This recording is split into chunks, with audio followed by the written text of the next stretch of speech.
அண்மை செய்தியை பார்த்துக் கொண்டிருக்கிறோம். தஞ்சை மல்லிப்பட்டினத்தில் ஆசிரியை கத்தியால் குத்தி கொலை செய்யப்பட்டதற்கு அமைச்சர் அன்பில் மகேஷ் கண்டனம் தெரிவித்திருக்கிறார். இதுகுறித்து கூடுதல் விவரங்களோடு இணைகிறார் எமது செய்தியாளர் பாண்டியராஜ். வணக்கம் பாண்டியராஜ், உங்களிடம் இருக்கும் தகவல்களை பகிர்ந்து கொள்ளுங்க. தஞ்சாவூர் மாவட்டம் மல்லிப்பட்டினம் அரசு பள்ளியில் பணிபுரிந்த ஆசிரியர் ரமணி அவர்களின் மீது தாக்குதலை வன்மையாக கண்டிப்பதாக பள்ளிக்கல்வித்துறை அமைச்சர் அன்பில் மகேஷ் எக்ஸல பதிவில் கண்டனத்தை தெரிவித்திருக்கிறார். ஆசிரியர்கள் மீதான வன்முறையை துளியும் சகித்துக் கொள்ள முடியாது எனவும் தாக்குதலை நடத்தியவர் மீது கடுமையான சட்ட நடவடிக்கை மேற்கொள்ளப்படும் எனவும் அமைச்சர் அன்பில் மகேஷ் தெரிவித்திருக்கிறார்.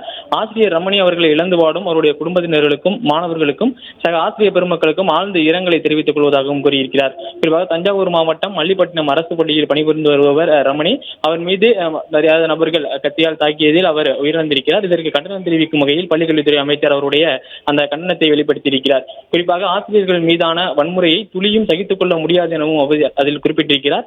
தாக்குதலை நடத்தியவர் மீது கடுமையான சட்ட நடவடிக்கை மேற்கொள்ளப்படும் எனவும் அமைச்சர் அன்பில் மகேஷ் தெரிவித்திருக்கிறார்.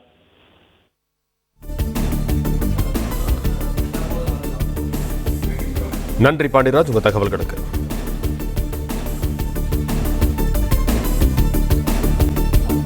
தஞ்சை மல்லிப்பட்டினத்தில் ஆசிரியை கத்தியால் குத்தி கொலை செய்யப்பட்டதற்கு அமைச்சர் அன்பில் மகேஷ் கண்டனம் தெரிவித்திருக்கிறார்.